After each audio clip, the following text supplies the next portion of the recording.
주신 하나님 말씀 요한복음 20장 31절 말씀 봅니다. 요한복음 20장 31절 오직 이것을 기록함은 너희로 예수께서 하나님의 아들 그리스도이심을 믿게 하려 하며 또 너희로 믿고 그 이름을 입어 생명을 얻게 하려 함이니라. 아멘. 선포합니다. 하나님은 살아계십니다. 하나님은 살아계십니다. 우리가 예수 그리스도를 믿는다는 것이 무엇일까? 많은 사람들은 예수 그리스도의 능력은 어떤 문제나 어떤 사건 또 어떤 불가능한 것을 가능하게 되어지는 초자연적인 기적이나 이적에 대한 능력이라고 생각하는 경우가 많습니다. 그래서 여기에 포커스를 맞추고 믿고 있다는 거죠. 그러나 그것이 아니라 이것은 차선이 차선. 그냥 되어질 것들이라는 거죠. 그러면 우리가 정확하게 무엇을 믿어야 되냐? 예수 그리스도의 능력은 어디에 있느냐? 오직 의로우신 능력이라는 거죠. 의로우신 능력. 이게 가장 중요한 포인트예요. 나머지 것들, 많은 사람들이 구하고 추구하고 그것을 염원하고 살아가는 모든 내용들은 좀 차선책이라는 거죠. 당연히 되어질 일들임에도 불구하고 우리는 그것을 주 포인트로 알고 있다는 거죠. 그러나 예수 그리스도의 능력은 그것이 아니라 오직 의로우신 능력이라는 거죠. 오직 의로우신 능력. 의로움. 다시 말해서 마귀를 이길 수 있는 능력이라는 겁니다.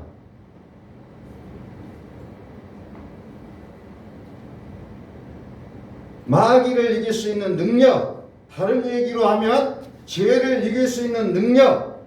이것이 예수 그리스도의 이름의 비밀이라는 거예요. 예수 그리스도의 이름의 비밀. 그래서 오늘 이 부분을 중심으로 해서 좀 구체적으로 살펴보겠습니다. 마태복음 1장 21절. 예수라는 뜻이 뭐냐? 가장 처음으로 들어갑니다. 예수. 아들을 낳으리니 이름을 예수라 하라. 이는 그가 자기 백성을 저기에서 구원할 자이심이라. 예수라는 뜻이 도대체 뭐냐? 교회 가면 예수 이야기하고 예수 믿는다 그러고 예수 믿으면 구원을 얻는다고 하는데 예수라는 뜻이 뭐냐? 예수라는 아들의 이름이 우리를 위해서 필요한 이름이라는 겁니다. 그래서 예수라는 이름으로 나타나 주셨다는 거예요. 두 번째로 23절에 보세요. 보라, 처녀가 잉태하여 아들을 낳을 것이요 그 이름을 임마누엘이라 하리라. 이것을 번역하면 뭐라고 합니까? 하나님이 우리와 함께 계시다. 이 내용은 두 가지 내용을 분명하게 아셔야 된다는 거죠. 예수라 하라. 아들을 낳으리니 예수라 하라. 자기 백성을 저희 죄에서 구원할 자이심이라. 아들을 낳으리니 아들을 낳을 것이요 처녀가 잉태하여 아들을 낳을 것이요 그 이름을 임마누엘이라 하리라. 이를 번역한즉 하나님 우리와 함께 계시다. 이 두 가지 사실을 우리에게 우리의 마음에 분명하게 기억하시라는 거죠. 아들을 낳으리니 이름을 임마누엘이라 하리라. 하나님이 우리와 함께 하신다. 그래서 영적인 몸의 신앙, 겉사람 예수의 믿음을 통해서 우리가 의롭게 되어짐과 함께 영으로 들어가게 될 때에는 예수 믿음의 사역이 아니요 영으로 들어가면 그리스도의 사역이 있다는 거예요. 우리는 단순히 예수 믿고 제사함 받고 구원받았다 이 차원에서 끝나는 것이 아니라 영적으로 들어가면 그리스도의 사역까지 있다는 거예요.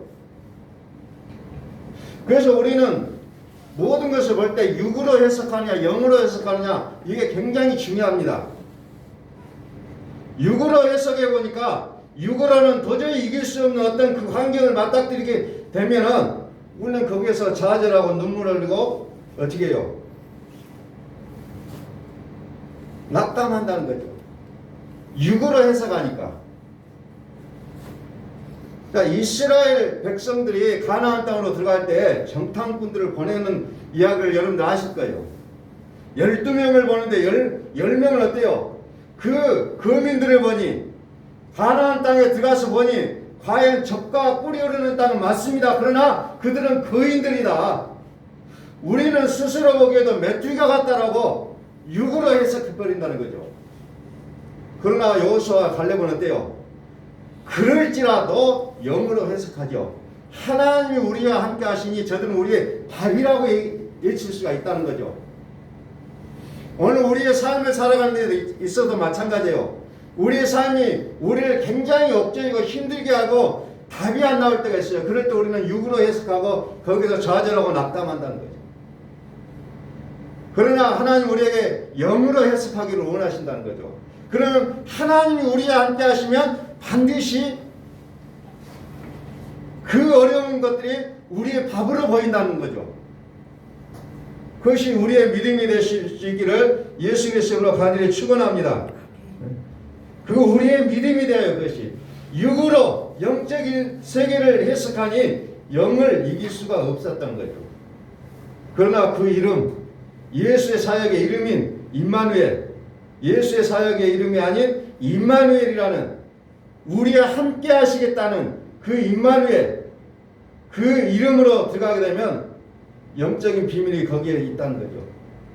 그래서 우리가 육으로 해석하느냐, 영으로 해석하느냐, 또 다른 말로 하면 메뚜기로 보이느냐 아니면 밥으로 보이느냐. 우리는 오늘 시간에 그 부분들을 우리가 좀 자세히 생각을 해볼 수 있기를 원합니다.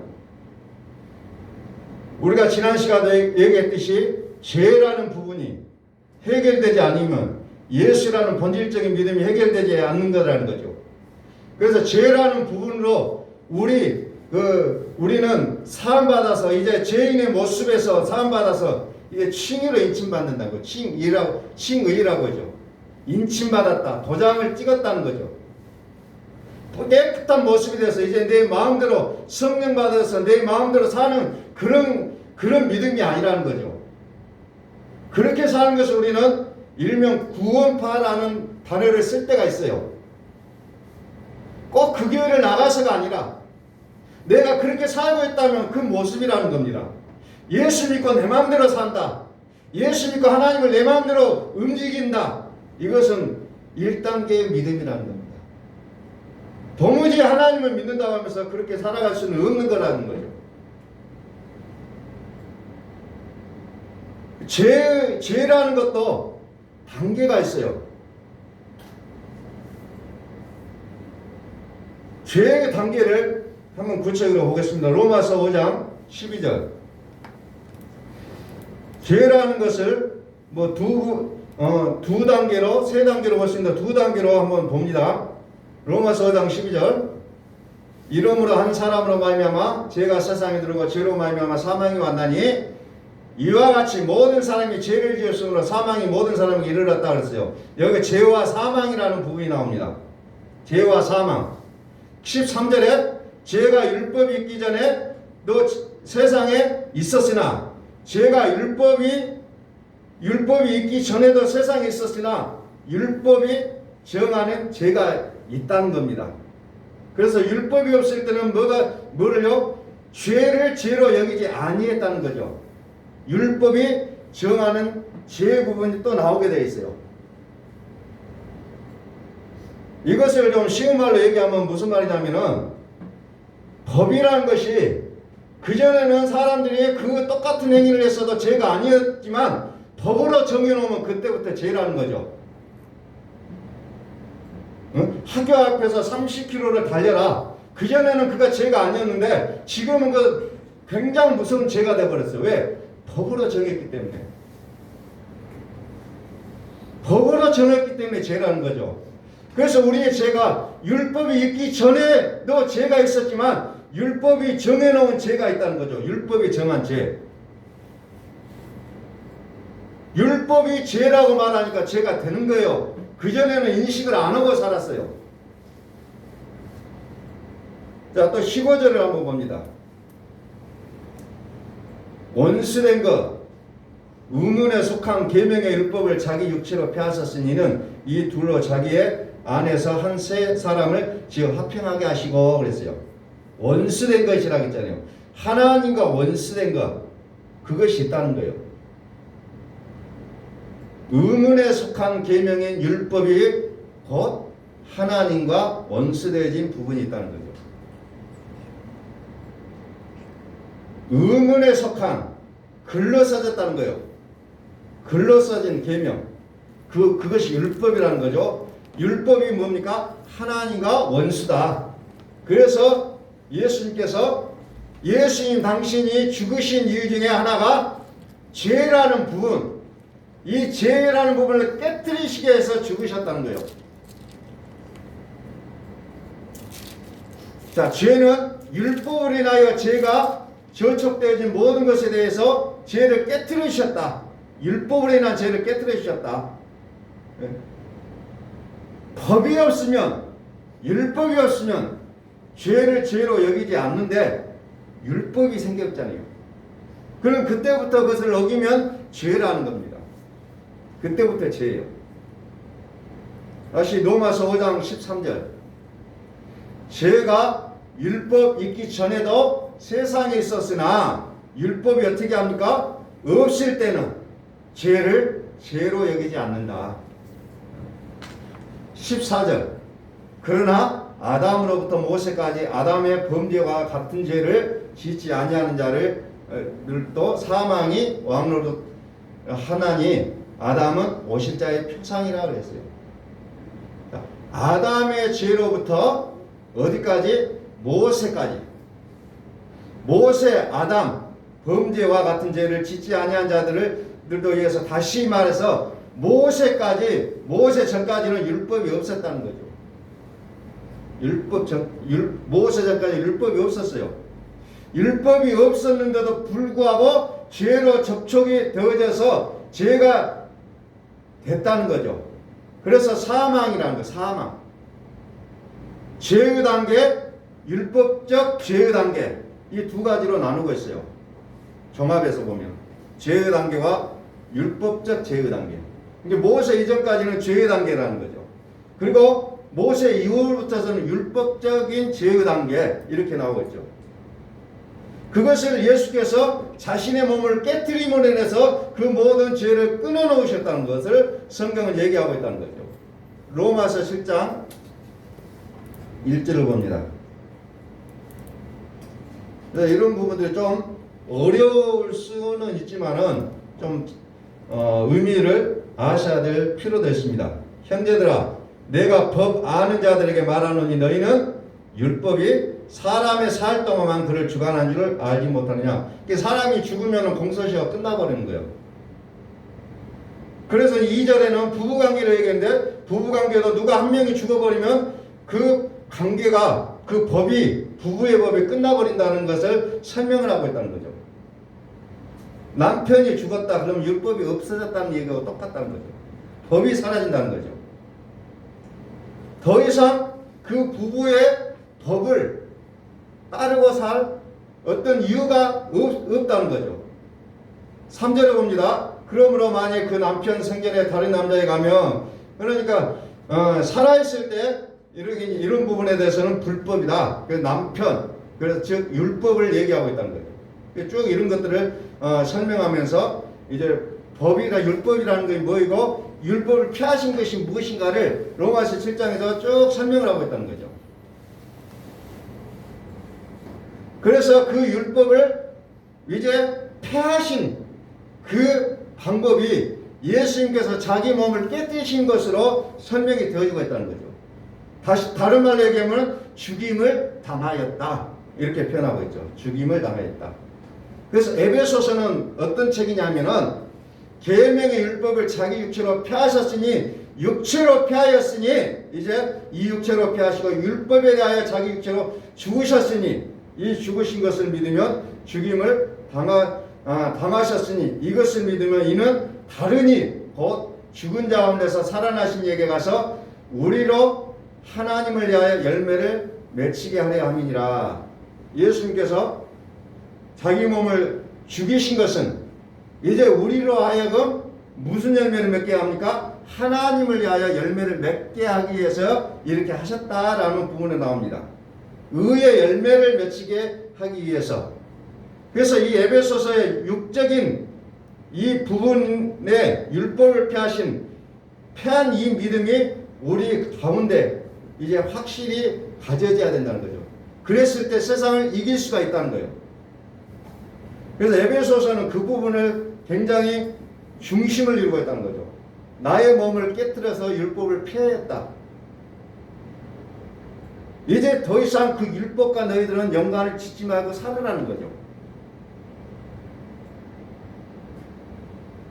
그리고 로마서 7장은 여전히 내가 이 죄를 이기고 싶었지만 사단이 밀가 부르듯 우리를 마음대로 해버리기 때문에 내 마음은 선을 행하고 싶었지만 결국 행하고 나면은 악이 나온다라는 그런 결론으로 나오면서 사망의 몸이다 이렇게 표현하고 있다는 거죠. 사망의 몸이다. 여전히 우리가 예수를 믿어도 여전히 죄를 짓고 살아가는 그 모습들을 이제 로마서 7장에서 얘기를 해주고 있다는 거예요.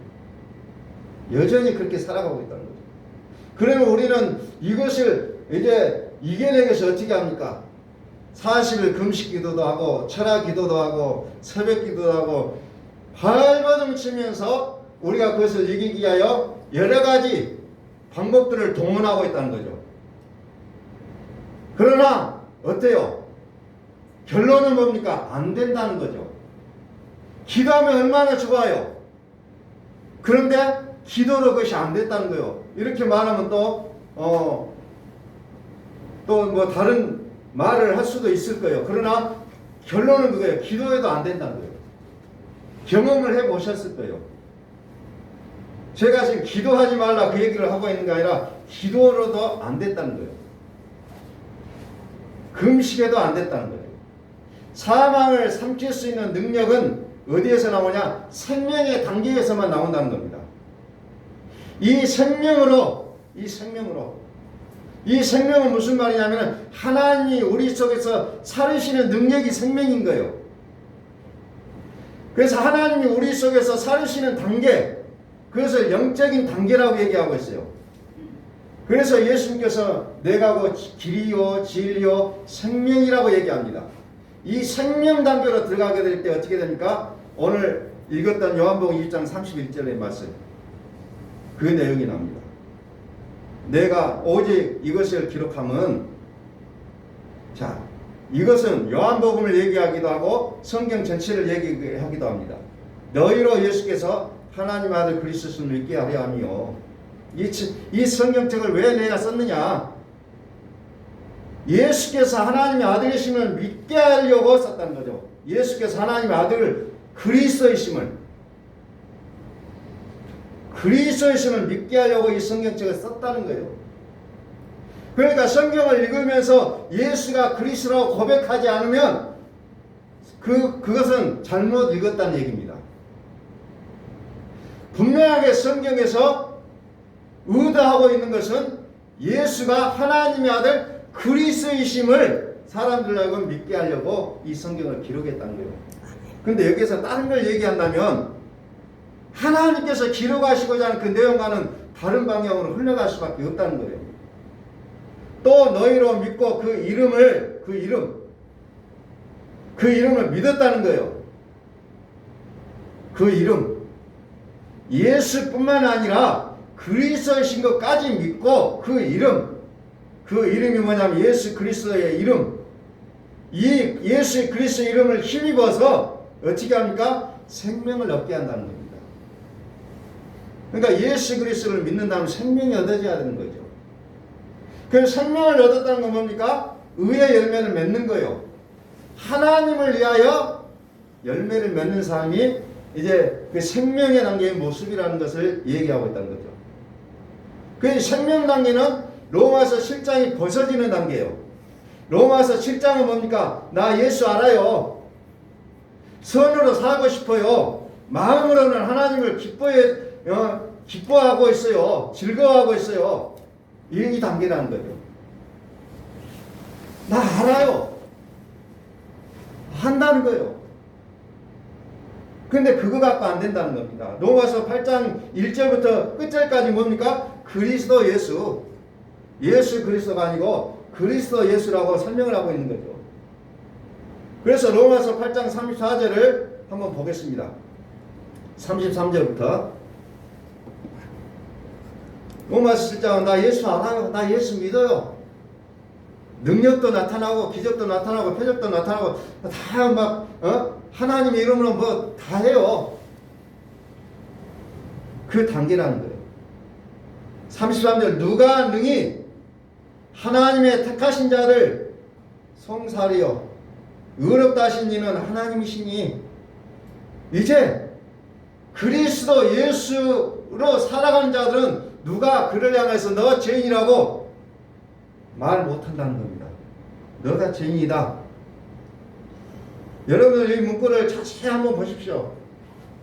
하나님이 택하셨다는 거예요. 하나님이 택하신 자들을 내가 하나님을 선택한 거예요. 내가 하나님을 믿었다는 게 아니에요. 하나님이 나를 선택하신 거라는 거예요.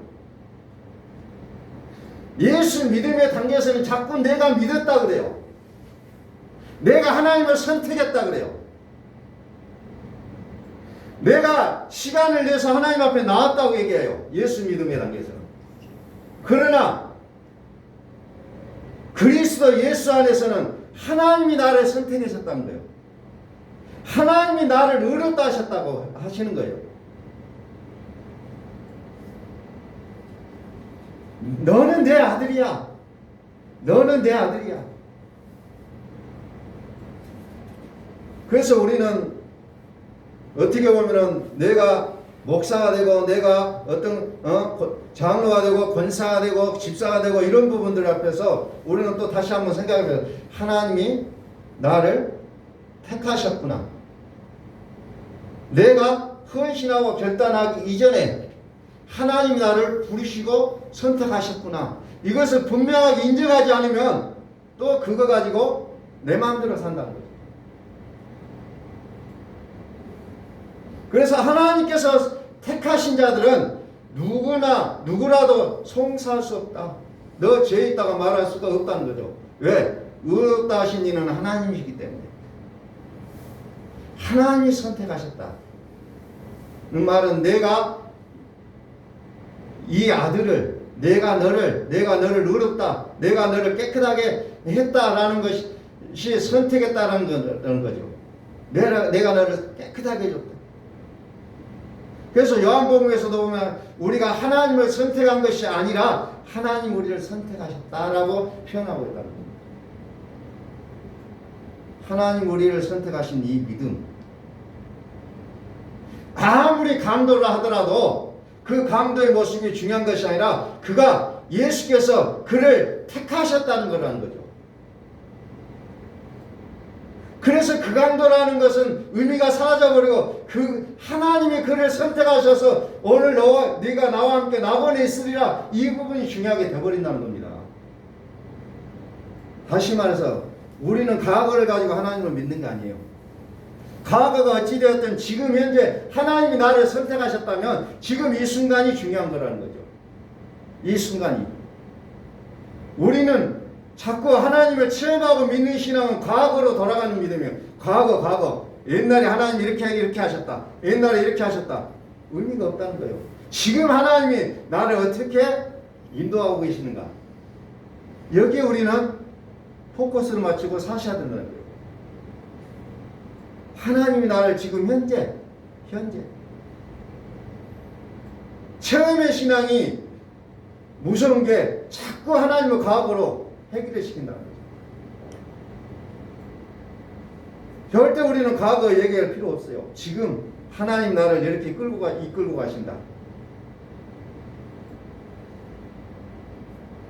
다시 말해서 우리의 행함의 분량을 넘어서 하나님 우리를 여기시고 하나님 우리를 사랑하신 분량에 우리의 믿음이 되어져야 된다는 거죠. 하나님이 나를 사랑하시는 분량. 34절 누가 정죄하리요? 죽으실 뿐만 아니라 다시 살아나신 이는 그리스도 예수시니 그는 하나님 우편에 계신 자의 우리를 위하여 간구하신 자시니라.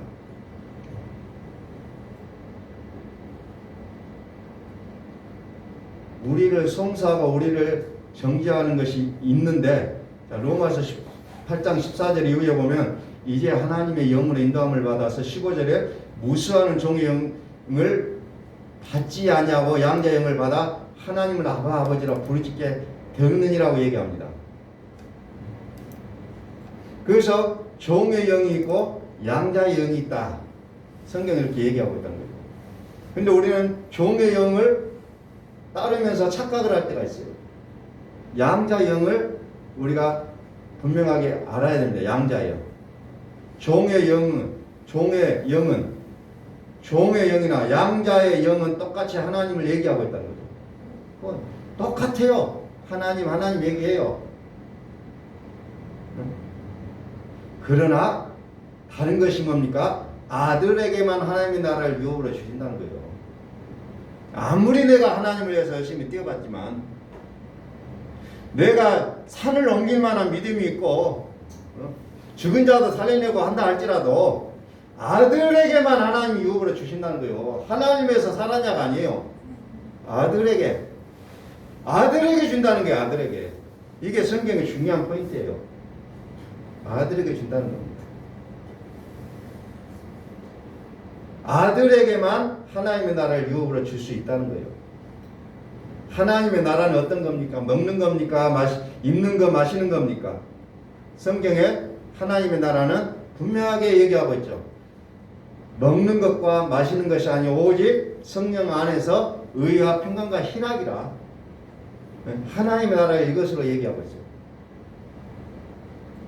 이것은 은사적인, 여기 성령 안에서 그랬잖아요. 성령 안에서 이것은 은사적인 성령하고는 달라요. 신의 은사, 방언의 은사, 뭐 이런 기적과 예언 이런 것을 말하는 게 아니라 사역적인 것이 아니라 늘, 그래서 그런 일들을 많이 하는 사람일수록 어떻게 합니까? 마음이 공허해져요. 그런 능력의 사역을 하는 사람들은 많이 공허해 마음이. 그래서 중요한 건 여기 성령은 어떤 성령이냐? 또 다른 보혜사 성령을 얘기하고 있다는 거죠. 이 성령은 하나님 나라에 대한 살으시는 증거의 영이죠. 생명의 성령, 살으심, 하나님의 살으시는 영의 증거, 그것을 하나님의 통치, 뭐 이렇게 표현해주고 있다는 거예요. 의와 평강과 희락. 그러면서 로마서 8장 34절에 성령을 뭐라고 표현합니까? 누가 정죄하리요? 죽으실 뿐 아니라 다시 살아나셨다. 죽으실 뿐만 아니라 다시 살아나셨다. 이게 우리의 믿음 속에 들어가야 된다는 겁니다. 무엇보다도 죽으실 뿐만 아니라, 죽었다는 것은 과거예요. 살았다는 것은 현재라는 거죠. 현재와 미래. 죽음은 과거예요. 다시 살아나셨다. 다시 살아났다는 거예요. 살아나신 일을 소개하고 있습니다. 34절에서. 살아나신 이가 누굽니까? 누구예요? 그리스도. 주는 그리스도시요 살아계신 하나님의 아들이심을 내가 믿습니다. 그리스도를 소개하고 있다는 겁니다.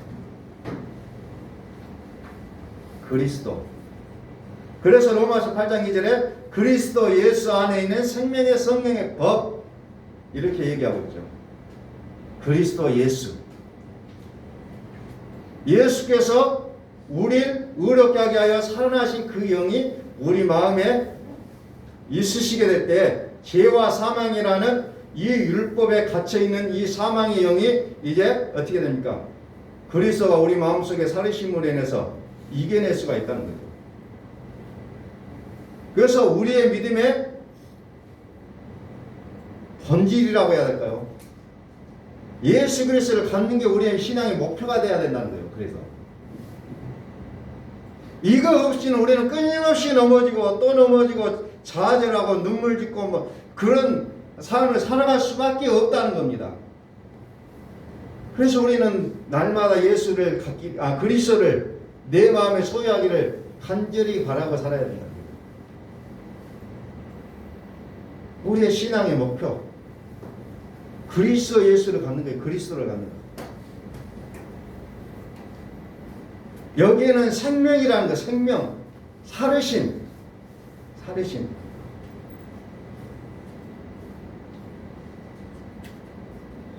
생명, 살으심. 누가 정죄하리요?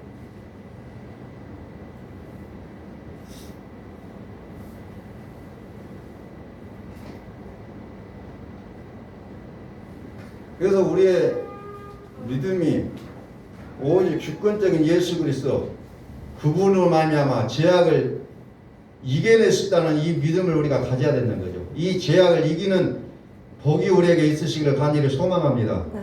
우리는 어찌 보면 이 땅에서 그 싸움이에요. 사실은 어떻게 죄악을 이기느냐, 이겨낼 수 있느냐, 그 몸부림을 우리가 살아가게 되고, 예수님께서 이 땅에 오신 목적이 마귀를 멸하러 오셨다.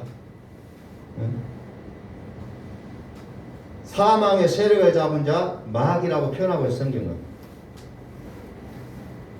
그래서 우리는 로마서를 통해서, 요한복음을 통해서 계속해서 우리의 생명의 영역의 그 분량이 계속해서 확장되어야 된다는 거죠. 날마다. 로마서 7장 4절을 한번 봅니다.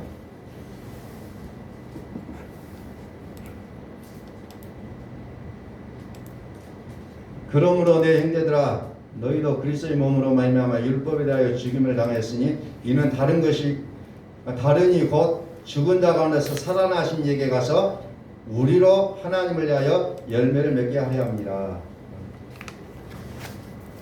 살아나신 이에게 가서 하나님을 위하여 열매를 맺게 하라. 이것이 뭐라고요? 우리의 삶이라는 겁니다.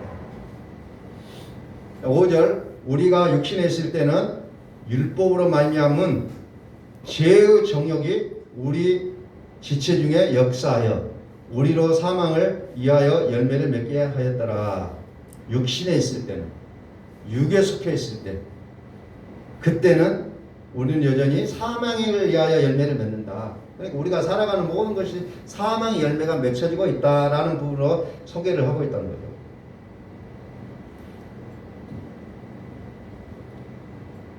사망과 죄와 율법은 한 세트로 보셔도 돼요. 율법은 선한 건데요. 예, 선한 게 맞아요. 그럼에도 불구하고 율법은 사망을 얘기하고 있다는 거죠. 죄도 사망이에요. 그래서 한 세트로 성경은 설명이 되어지고 있다는 거죠.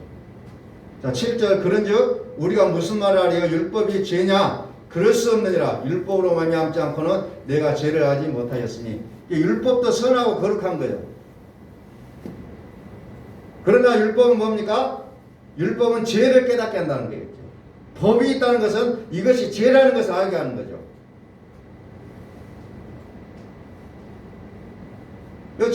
율법은 그래서 뭐라고 얘기하냐면 로마서 3장 23절에 몽학선생이다. 즉 가정교사라고 얘기하고 있어요.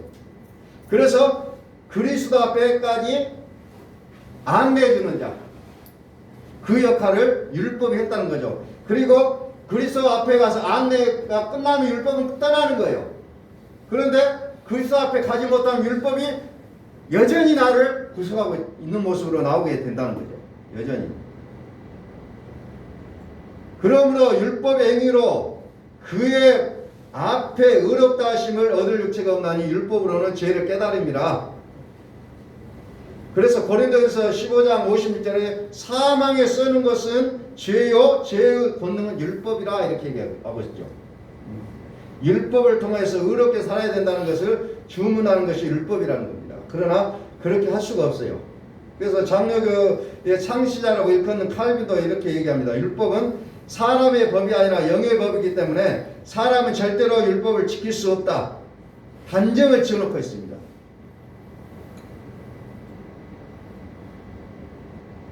그래서 이 율법적인 부분을 완성한 것이 예수 그리스도 외에는 없다는 거죠.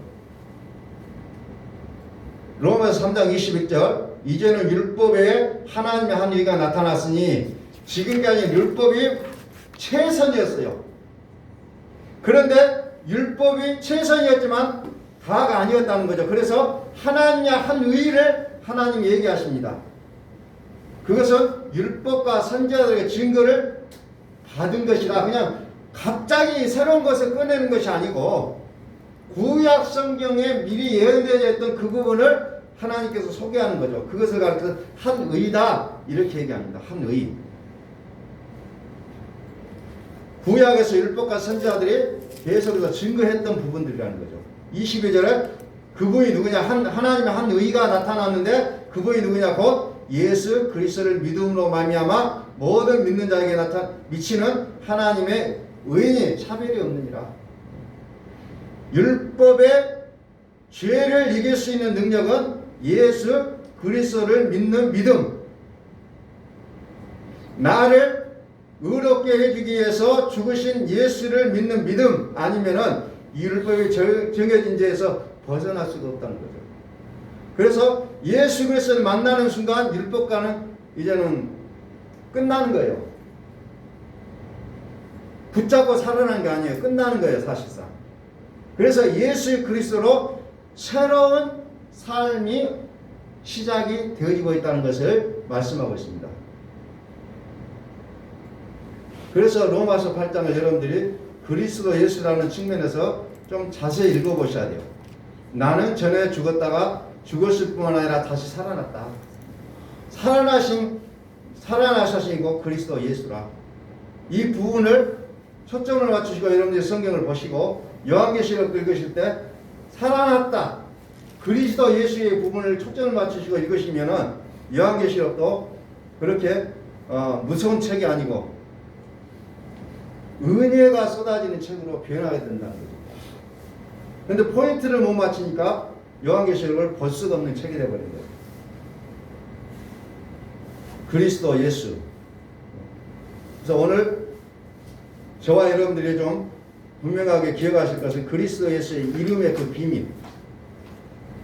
그리스도 예수에 대한 이름의 비밀. 좀 그것을 좀 마음속에 좀 더 생각하시고 그리스도 예수를 소유하기 위해서 좀 여러분들이 좀 말씀을 좀 보시고 살아갔었으면 좋겠다는 생각이 듭니다. 그리스도 예수. 예수가 그리스도의 심까지 우리가 믿어야 된다 그랬어요. 다 똑같아요. 살아가는 모습은 다 똑같아요. 믿는 사람이나 믿는 한 사람이나 어찌 보면 똑같은 내용으로 살고 있어. 밥 먹고 회사 다니고. 또 예수를 믿는 사람과 그리스도를 믿는 사람과 그 내용을 보면 거의 똑같아요. 똑같은 얘기를 하고 있어요. 그러나 다르다는 거죠. 이 비밀을 우리 모두가 깨달을 수 있기를 예수 그리스도의 이름으로 축원합니다. 기도하겠습니다. 하나님 아버지